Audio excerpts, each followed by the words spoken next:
Well, I could not be more honored to kick this event off, help celebrate 60 years of the Illinois Soybean Association. I genuinely hope that the research we do is useful to you in your farming. That's one of the products of our research. The real product of our research is trained graduate students. That's what I am most proud of. And so what I'm showing you here is 6 years of the team that we use to do research and the graduate students we trained. I think there's 9 different PhD students depicted here, 14 different master's students. I know at least 4 of them are in the audience today working for you. So that's how we do our research. Don't be mistaken and think I have actually any research or equipment skill. I don't. It's these kids that have it. So that's the last 6 years. Here's today this year's team of graduate students. And I'm proud to say that this year, that's me in the center there.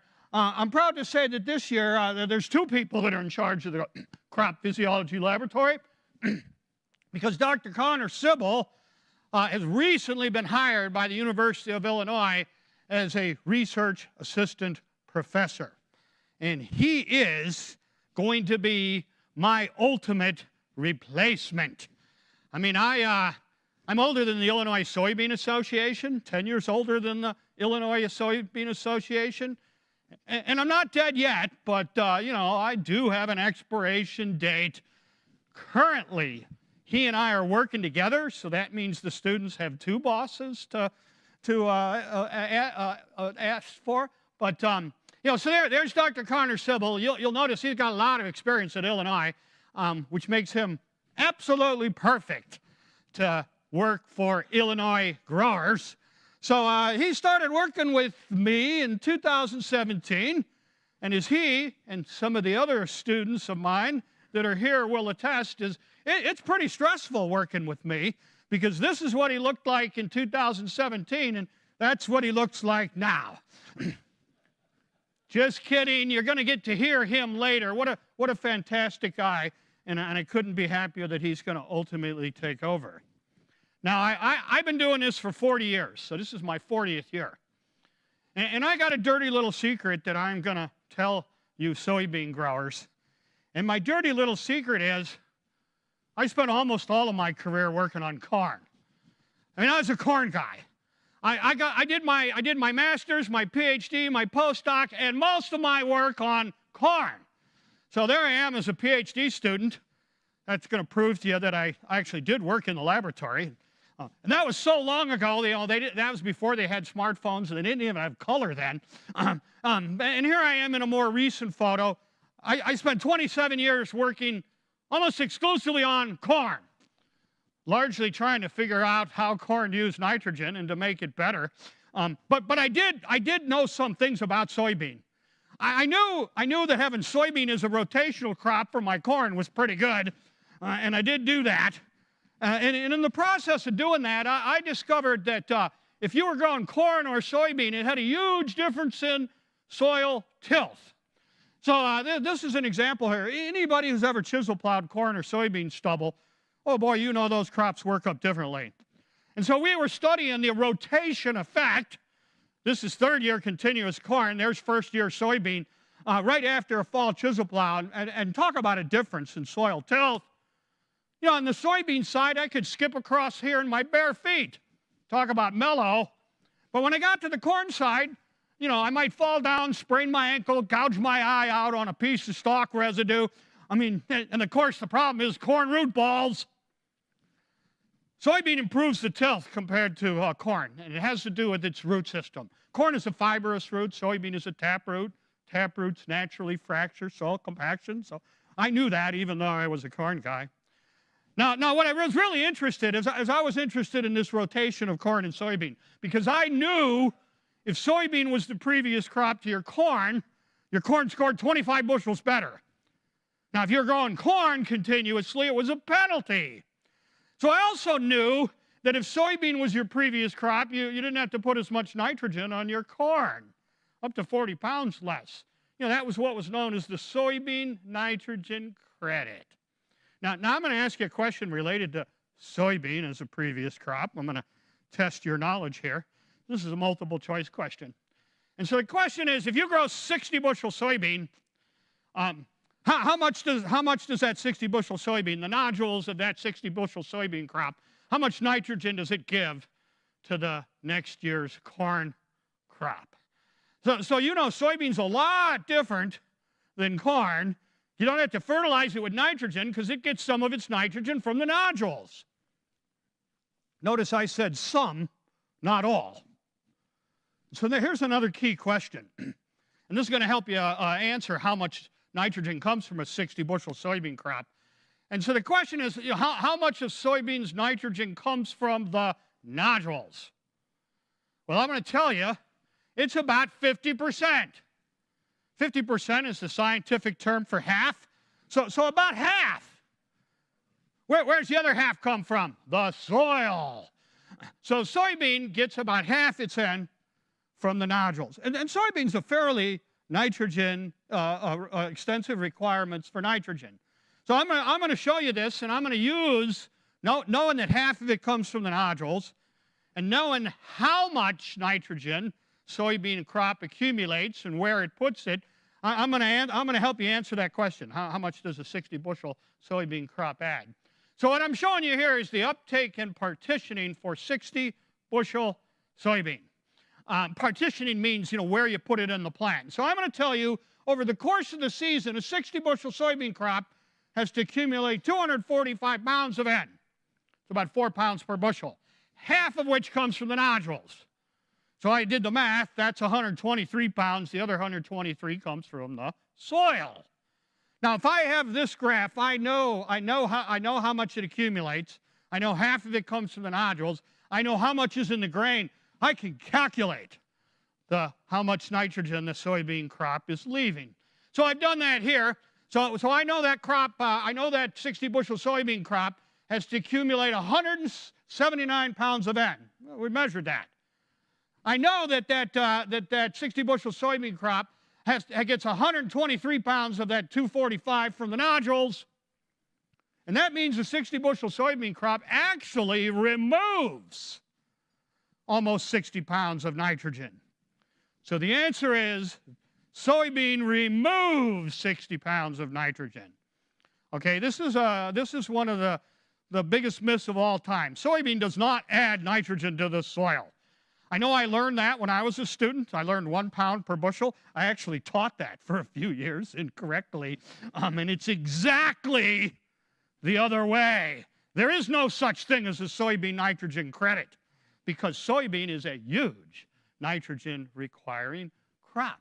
It's actually the other way around. You need about a pound. Soybean removes about a pound of N per bushel. So I know a lot of you already know that, but in case any of you don't and are still thinking soybean adds N to the soil, that is completely wrong. Now, I'm not going to talk about it, but that begs the question, should I put a little N on my soybean crop? I don't have time.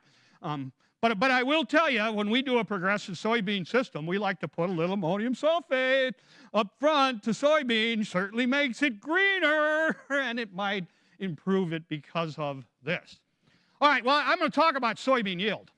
And I'm going to ask you another question. What is the soybean yield gap? I know you've heard this, the yield gap, right? And the yield gap is the difference between the record yield and the average yield.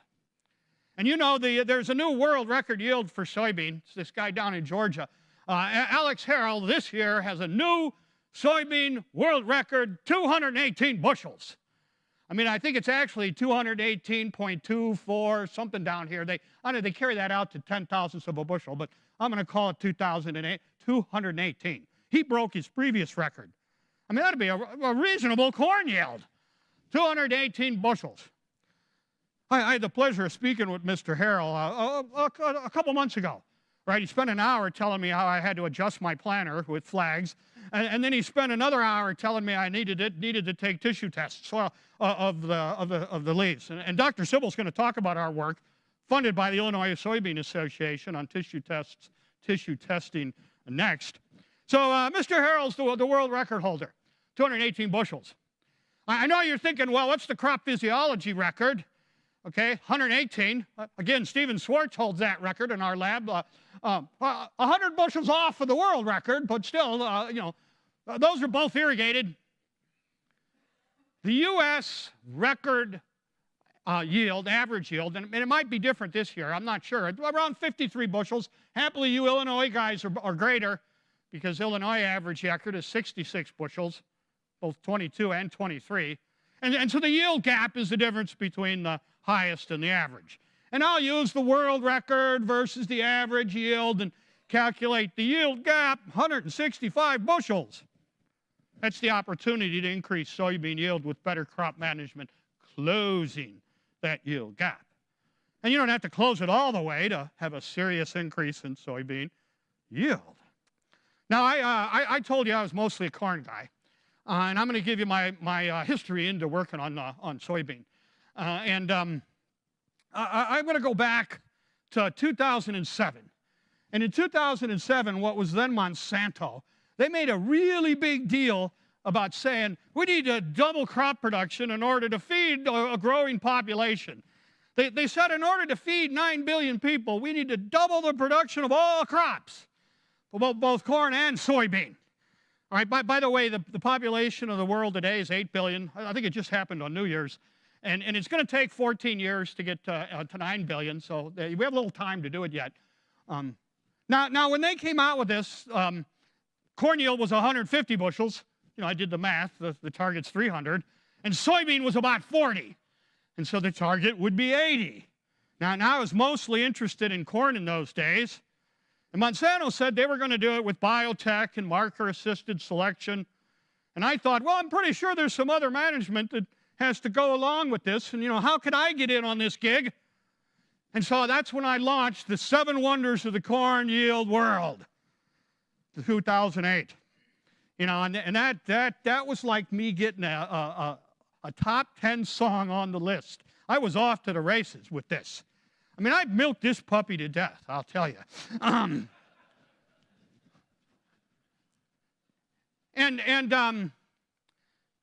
Fairly successful. So in 2012, the Illinois Soybean Association came to me. And they said, we like this 7 Wonders of the Corn Yield thing. Can you come up with a similar concept for soybean? And I thought, great, I might not be a one-hit wonder. And they said to me, we'd like to make soybean yield sexy. And we have Illinois checkoff dollars that might go into that.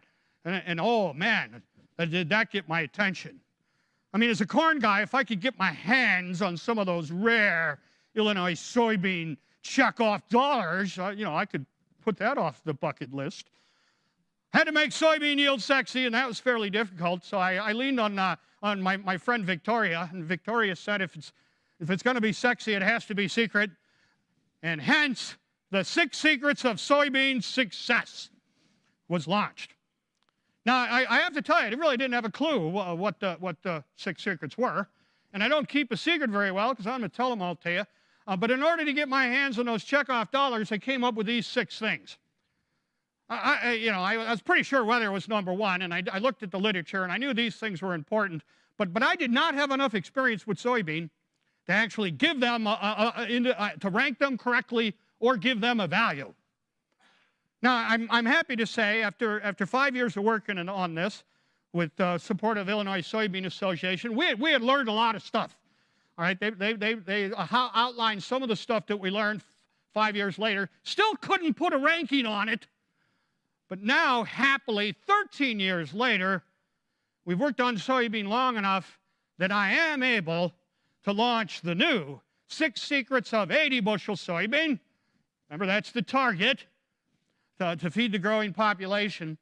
What this is I'm going to rank, and I'm going to be able to give an average bushel per acre value of those 6 factors that each year can have a positive, well, bad news is sometimes negative, if you're not lucky or not intelligent enough, impact on soybean yield.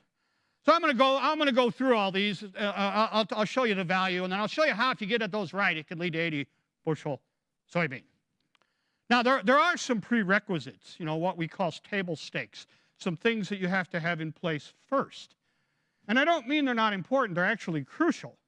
but in and of themselves, they don't add yield or they don't have to be done every year. So here's the crucial prerequisites to the 6 secrets. I mean, I can't tell you how important drainage is to soybean. Boy, soybean hates wet feet. Also doesn't like compacted soil. Weeds don't add yield, by the way. I don't have to tell you how they take it away. Hey, remember the good old days when we first started this? We would let the weeds grow up good and tall, hit them once with glyphosate, and then by the time we harvested our 40 bushels, there wasn't a weed out there. Did that feel good? Of course, now we have resistant glyphosate-resistant weeds, and now we really got to focus on weed control. I'm going to harp on this one a little bit, but so you got to have the right pH for soybean, and then you got to have the right levels of P and K based on soil tests. So those are the prerequisites. All right, and given that, what are the 6 factors that each year can have a positive impact on soybean yield? I'm going to start at the top, work my way down. I'll justify some of these with some actual data.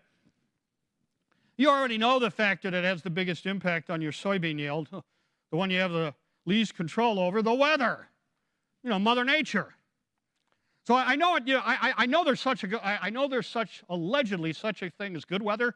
I think it's called average weather. But I also know there's a lot of worse than average weather. And you know what you do when the weather's not working for you? You refer to the weather using that pregnant dog term. You say, this weather's a real pregnant dog. And I can show you lots of examples of pregnant dog weather here. I mean, here's some of them here. There's too much precipitation. There's not enough precipitation. And this is the worst one. That's precipitation in frozen form. Hail. That is a really bad day for graduate student research, I have to tell you. You have no idea the crying and teeth gnashing when they're worrying about getting their degree. Talk about a pregnant dog weather year. Here's another thing that's affected by the weather. The planting date. I seem to be reminded about this every wet spring. I'm going to harken back to 2019. 2019, it's May 15th, and we haven't put a seed in the ground yet. Doesn't look like we're going to put any in that day. Can you imagine how anxious I am if we hadn't put a seed in the ground yet by May 15th? We didn't plant soybean until June that year. I blame the weather. Now, related to planting date and weather, here's a key question for you. Which crop should you plant first? Should you plant corn or soybean? I'm going to tell you what I learned in class, and I'm going to tell you what I taught in class for many years. I learned that soybean has a higher minimum temperature required for germination than does corn. It's called the base temperature. So I learned that the base temperature for soybean was 55 degrees and corn was 50. Right? And that meant you plant corn first. And that's what we did. Now, it turns out that is completely wrong. I mean, back in the day when this was devised, remember we were doing something called bin run. We were saving the soybean from the year before and then planting it. Right? You had to plant a lot of it. Didn't have the high quality. It probably did need 55. But now that we're paying $80 a bag for premium seed and it's treated and it's illegal to bin run it, turns out that soybean actually has the same minimum temperature to germinate than corn. So I'll tell you a story. I can't remember when this occurred. I think it was 2017. There was a local BASF guy that I knew, A.J. Woodyard, and the story was he planted soybean in March. Either he was bored or this company made him do it. I'm not sure. But, we all knew he did it, right, because we got social media. And we're going, oh, what an idiot A.J. is. That's not going to work. And he got 85 bushels. We went, oh, that's a one-off. It'll never happen again. He did it the next year, and it was 100 bushels. And we went, maybe we should look at what was the planting date we planted our soybean trials and see if there's any relationship between early planting. So we went back 8 years worth of soybean trials. This is not a planting date study. These are individual trials, and we plotted, of the soybean trials we did over 8 years, what was the date we actually planted them. I mean, we never planted anything before April 23rd because we're so busy planting corn. Do you see the relationship here? For every day after April 23rd that we planted the soybean, we lost almost a half a bushel. Looks like AJ was on to something. So the next year, we're going to put soybean out as soon as we can. April 3rd, we plant soybeans. 17 days later, we got a hard frost.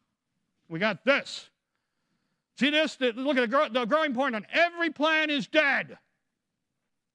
Now, here's my question. Are these history? Is this a dig up and a replant? Is this history? What do you think? Notice there's still some green on the cotyledons. And I'm going to tell you a biological thing about soybean. Is there are actually buds down there at the base of the cotyledons and the stem that provide a mechanism for regrowth. You know, when I was a student, I learned the growing point of corn is below ground until V6. By the way, that's completely nonsense. You know, if you frost corn at all, it's history. You're replanting it. But soybean is another story. You know, so I convinced my student here, let's let it regrow out of it. You know, I mean, we actually couldn't have replanted this until sometime into May. So I'm like, let's let it grow out and see what happens. And it grows back out in a Y branch. I know you've seen that, right? 2 main stems. And so this is what it looked like 43 days after the frost. A little slower regrowing out of it than I would have liked. This is what it looked like 61 days after the frost. That's the 21st of June, so we haven't closed the canopy yet. But 90 days after the frost, you really couldn't tell it had been frosted. And this thing yielded 85 bushels. And that really got our attention. And we said, we need to actually do a planting date study. So for the last 3 years, we've looked at different planting dates. And then we thought, well, if we plant at different times, do we have to do different management to optimize it? So this is a planting date by management study. The first 2 years are on our website reports. The third year is done. It's just sitting on my desk waiting for me to look at it, which I'm going to do in my spare time, which pretty much means never. But we'll ultimately have the third year on there, and I'll show you some of the data from the third year as well. And I'll use this to talk about some of the secrets. And I'm going to focus just first on the planting dates. So 16 different varieties, a couple different managements, and what we did is each year we planted them at 4 different dates. I mean, we got it in as quick as we could. Those are the earliest dates we could put it in. We also have a late planting date, and we have 2 in the middle. And you know, the normal is to plant mostly in somewhere in between here, right? So now, why would you want to plant soybean early? 2 reasons. One reason you want to plant it early is because you're going to get more leaf area coverage on the ground before the longest day. So I have a picture here showing you from one of them. This is a picture taken on June 15th. And I'm comparing the different planting dates, the April 23rd to May 9th. You know, and you can see that it makes a big difference. I mean, if I compare June 15th to April 23rd, I mean, there's a lot more green there. And so I'm trying to increase the leaf area light interception. You know, if you go to July 31st, I really can't tell much difference looking at the first 2 dates, but I can see the other dates. So that's one reason you would plant early. Leaf coverage by the 21st of June. Here's another one. You know, if you strip these leaves off at this date and you look at it, the other major advantage of an early planting date is you end up with more nodes. So I'll show you an example here. This is what they looked like on May 1st, and we stripped the leaves off. And that's the earliest planting date. Notice it's got 1 more node, 4 more nodes, 12 nodes. More nodes! Why do you want more nodes? Well, it has to do with the yield components of soybean. So, you know, you can make soybean yield into a math equation by the yield components. And the soybean yield is a product function of pod number per acre, seeds per pod, weight per seed. This is what it looks like in talk. That's what it looks like in a picture. So pod number per acre is actually a function of 2 things. It's plants per acre and pods per plant. It's not just plants per acre, you know, because the damn thing branches and you have more nodes with pods and more than 1 pod at a node. So you got to change one of these to increase yield. Here's my question for you. Which one is usually the most important? So of all of these, which one is usually the most important one to impact soybean yield? You know how you do a soybean yield estimate, right? You take the hula hoop and you throw it out, and then you count all the pods, and then you make up a yield after that. That's how it's done, right? So soybean yield, pod number per acre is usually the most important. Now, what determines pod number per acre? There's even more math here. So pod number per acre is a function of node number and pods per node.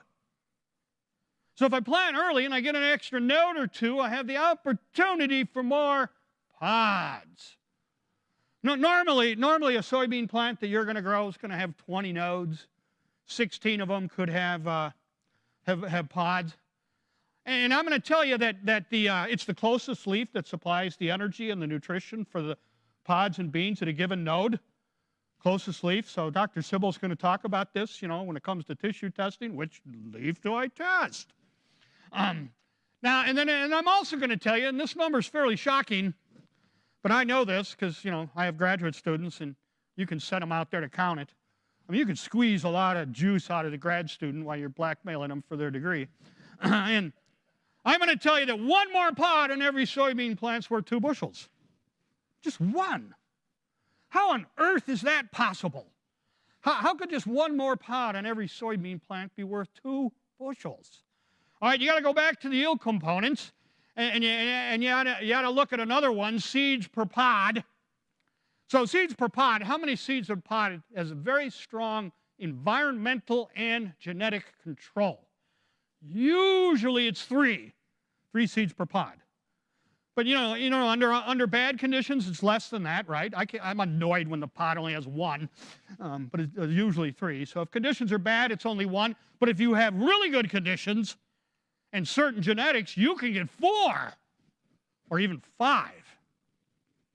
Remember when the 5-bean pod craze hit? I can't tell you how much time I spent looking for that 5-bean pod. And I am embarrassed to say I've never found one, despite a lot of time looking. I hope that doesn't disqualify me for the checkoff funding. My student found one. There it is right there. He tried to sell it to me, but I took a picture of it.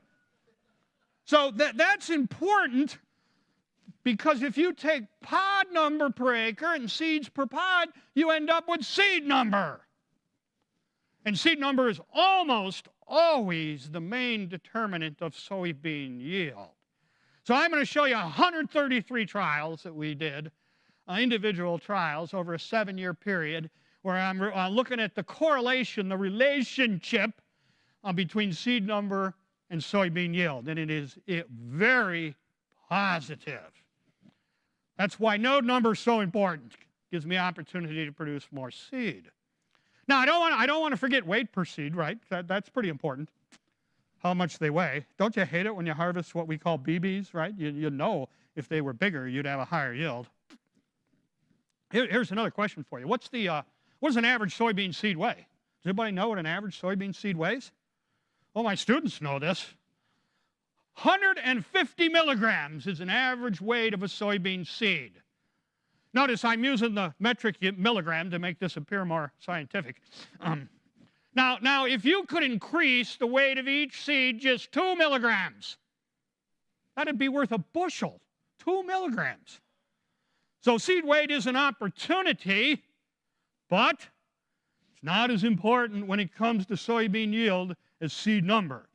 Again, these same 133 trials, there's the relationship between seed weight and yield, and it's much less than seed number. I don't know if this is an opportunity or that's just the way it is. One thing I will tell you is yield components don't play nice together, because seed number and seed weight are negatively related. And if you're going to grow a high soybean yield, Mr. Harrell has somehow figured out how to break that negative relationship. All right, well, back to the planting date study. The idea is more nodes. Now you know why. I'll show you what the impact in each year was on yield. And I'm gonna average it over for this. I'll average it over the varieties and the managements. So I'll show you that later. 2022, that's the average yield. Look at that straight down, highest yield early, about a 1/2 bushel per acre per year. We did it again in 2023, and this just proved we didn't make the data up. The first date wasn't as good as the second date. I blame the weather. I mean, so not always. But still, you'll notice early is better than late. And then here it is this year. Again, the earliest, the highest. And I've seen a quantum shift in Illinois to plant soybean ahead of corn. I think in our research trials this year, we planted all our soybean trials first, then corn, first time ever. So I've averaged these up here for you over the 3 years between early and late, and you'll notice it's straight down, about a half a bushel per acre per year. That's the single biggest thing you can do to increase soybean yield is plant it earlier, and it doesn't cost any more. You know, the seed costs the same. So, weather's number one. What's number two? I've already alluded to this. Number two is genetics and variety. Oh, man, you have no idea how important this is. I mean, I talk to growers, and they just agonize days on what corn hybrid they're going to plant, and then they turn around and buy any old damn soybean. Is it round? Who cares? Plant it. Big mistake. There is a huge difference in yield among soybean varieties. And we've looked at this over the years. I'll talk about our soybean variety testing. Remember, I said there was 16 varieties in each year, and I'll show you this. I'll show you 1 year. I'll show you 2022, and what I'll do, I can't show you everything, so I'll take the earliest planting date and the latest planting date, and I'll show you the range in yield among those 16 varieties as a function of planting date. And so it's this range I'm showing you, right, between the highest and the lowest. I mean, look at how big that is. That's 32 bushels if I planted early. It's only 11 bushels if I planted later, happily, but the yields are lower. So I show you these varieties here, and I want you to notice that they range in relative maturity from 2.4 to 2.7 to 4.2. That's the difference in relative maturity. And so what I'm going to do now is I'm going to show you what the relative maturity was of the top half, and then I'll compare it to the bottom half. I put those numbers there. Do you see any trends here? Now, notice on both planting dates, the top half tends to have higher numbers than the bottom half. I mean, it's not a hard and fast rule, but I certainly see the relationship. And I plotted this relationship here to make it clearer. What we typically see is the fullest relative maturity for the region gives the highest yield. I think it has something to do with using the whole season. I don't know about you. And I don't know about you. Do you know how annoyed I am when I harvest soybean at 8% moisture? I mean, makes me want to get out the garden hose. So why didn't I use the fullest relative maturity and get a higher yield, and maybe it's a higher moisture? Now, almost everybody would tell me, if we're going to plant in the middle of June, we can't plant a full relative maturity. Wrong. Still the highest maturity for the region. So I cherry-picked these two, right? This is comparing the early and the latest planting. But when I look at all 3 years and I average it over the planting dates, that's what I've done here. So this is averaged over the planting dates. Yield is a function of maturity group, all 3 years, and this is a fancy regression equation that I could tell how much yield I might gain by changing one relative maturity group. And averaged over all 3 years, one increase in maturity group is worth 6 bushels. And by the way, I'm pretty sure the higher maturity group seed doesn't cost any more. So that's one of the biggest factors you can do. All right, well, we're going to move down here, and I'm going to alert you right now that all the rest of them are way less important than these two. Way less important. What do you suppose number 3 is? Row spacing. Now I know a lot of you are in 15-inch rows, some of you are in 30-inch rows. We can't plant 15-inch rows with our 4-row equipment, but we can plant 20-inch rows. And so we compare 20-inch rows to 30-inch rows. And you know the advantage of a narrow row is it closes the canopy quicker, intercepts more light. Sometimes there's a disadvantage that there's less air movement that goes down that row, and that could lead to certain diseases like white mold. But the idea is intercept more light. And in our variety testing trials, we've looked at row spacing. Now, I don't have time to show you all the data, but I will tell you that if you plant early, row spacing doesn't matter. 30 is as good as 20s. If you plant late, you need the 20. And it's the exact same thing with population, too. If you were to vary the population, if you plant early, you don't need as many plants. If you plant late, you need more. You want to intercept that light faster. So you don't need a 15-inch double row planter if you're planting early. Apparently, the soybean has enough time. All right, what about number 4? Number 4 is foliar protection. Fungicide and insecticide. Again, we've also looked at foliar protection as a function of planting date.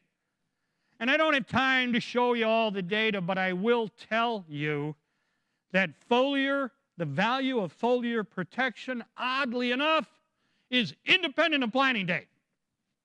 Doesn't matter when we plant it. 3 to 6 bushels advantage. And we can often see it. What about, what's number 5? This one really surprises me because this would be number 2 for corn. But it's way less important for soybean. I wouldn't believe it if I didn't see it. And when I originally came up with 6 secrets, I had it higher. Number 5 is fertility. Fertility is not as important for soybean as it is for corn. Now I don't mean to. I'm not going to tell you that 80 bushel soybean doesn't need a lot of fertility. It does.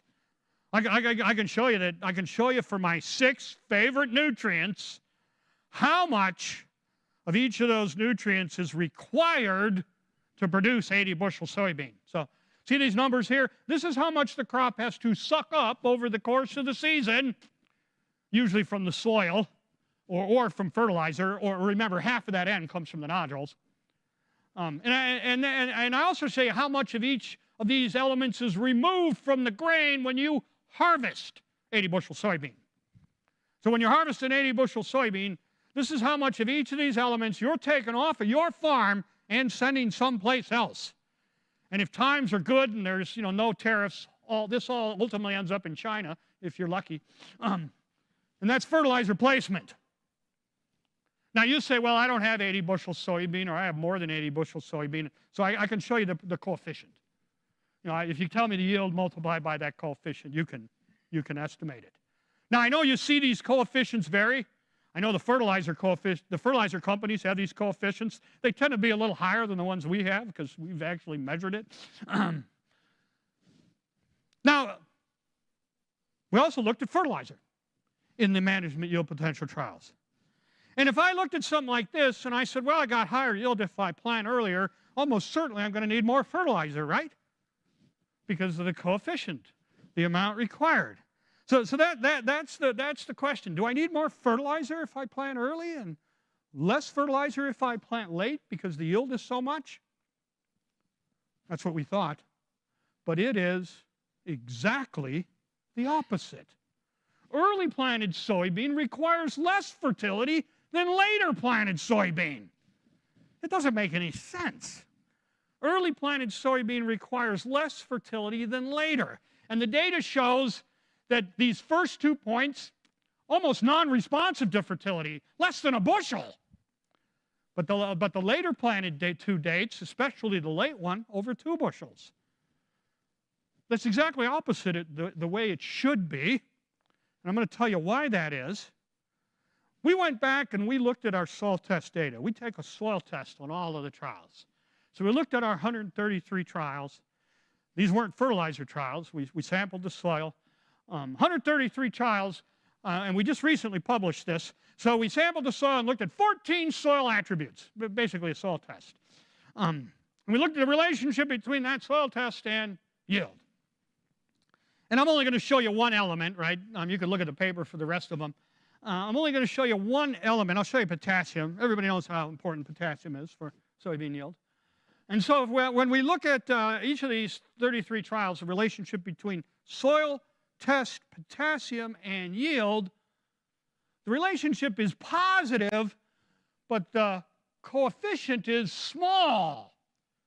So that number means that only 10% of the variation in that yield could be accounted for due to variation in the soil test.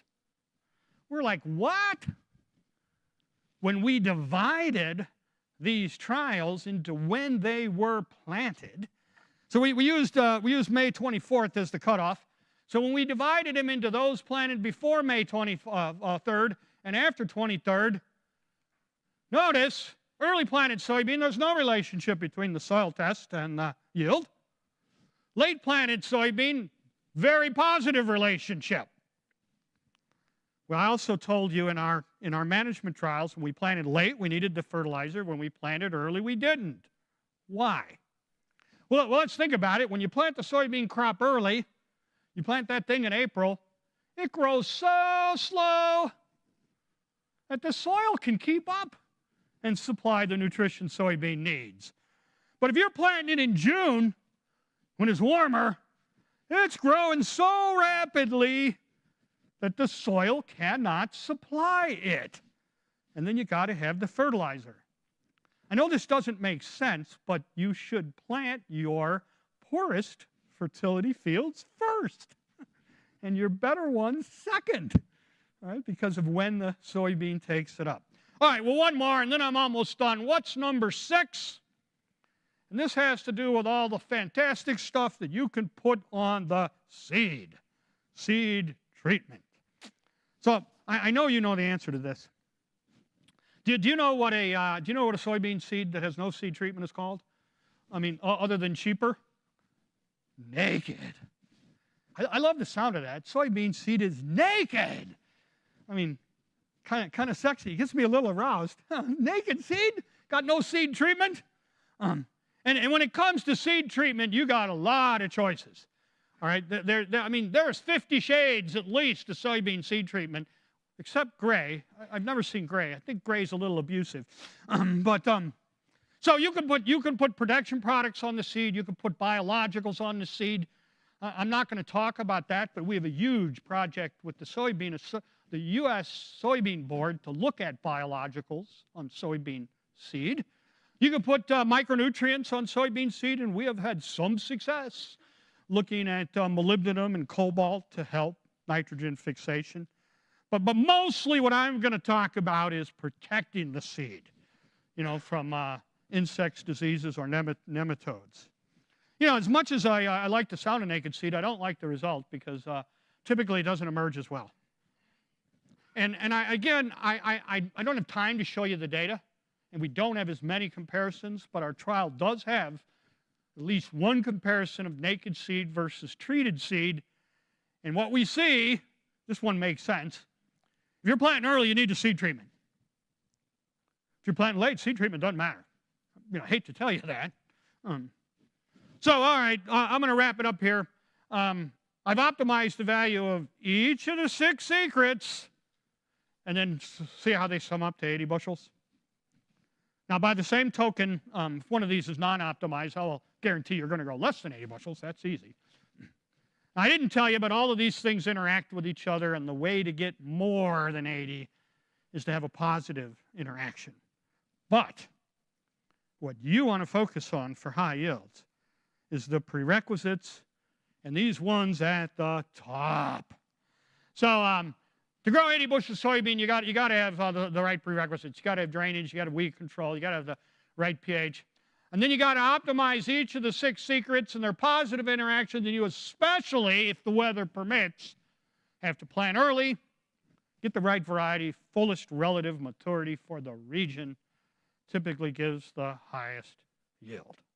All right, well, I'm going to end here. I'm going to tell you that research is expensive, and that your checkoff dollars help and support our research is hugely appreciated.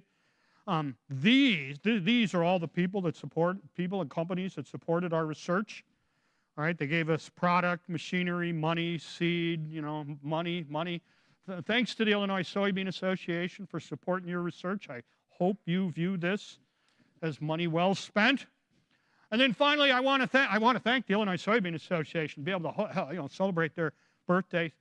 Especially, I want to thank you for attending. And did I leave time for questions? We have a couple minutes. Shocking. So I'd be honored to ask a question. Who's got the first question? Who's got the second question? Yes, sir. Right here. Right here, ma'am. So you're talking about the maturity of soybeans, or Maturity group, correct. what does that say about or anything about planting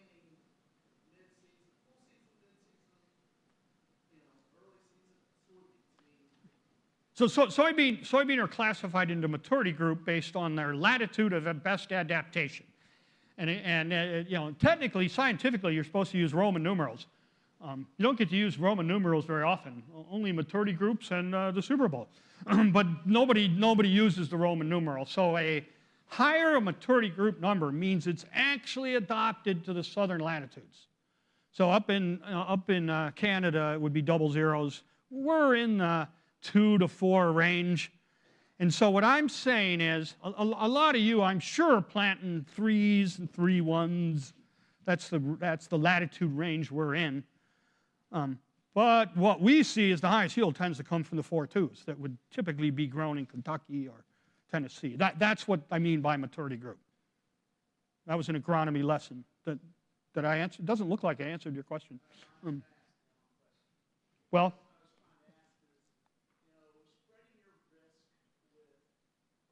yeah.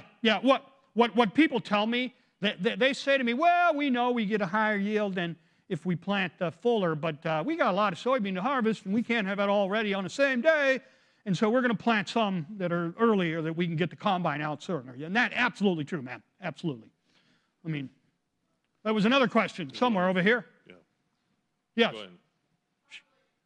Yeah. So population is like row spacing. We hear that if you heard me talk about corn, I'd say you got to have more plants. When it comes to soybean, actually, less gets by. So we used to plant 160, drop 160. Now I think we're shooting for 120. I'm going to say in Illinois, usually 120 is the sweet spot. Some guys say, well, you can get by with 70. You know what happens when I plant 70? They've got these huge branches, and then the branches are loaded with pods, and the damn thing breaks off before the combine head comes through. You know, but if you plant early, you can get by with less population. I'm not saying you can half it. But if you're planting in June, you better put 160 in. If you're planting in the beginning of April, you might drop 110. Did I answer your question? All right. All right, well, thank you so much. I'm going to stick around. If you got a secret question, I'll be happy to answer it to you. So really appreciate the opportunity to speak with you.